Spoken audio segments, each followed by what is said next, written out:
Siz bir sayı söyleyeceksiniz. Açacağım kutuyu. Çıkan şey eğer bir soruysa cevap verin. Eğer bir cevapsa soru sorun. Tamam mı? Yani o cevabın nasıl bir sorusu olur? Tamam Anlamayan var anlaştık. mı? Que que ku femne kriye he? Ne? Ne? Na. Tamam. Ayşenur estedes bitkim. Keremkem.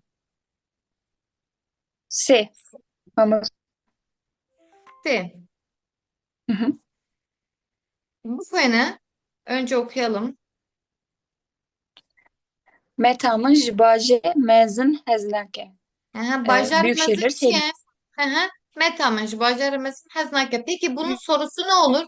Hani biri sana ne sormuş da sen bu cevabı veriyorsun? Tamam. Metate jibaje mezin hezdik diye. Aha, metateş bacarmazın hazdike ya da metateş çi haznake. Halan neyi sevmez? Metateş çi haznake. Ha, Gel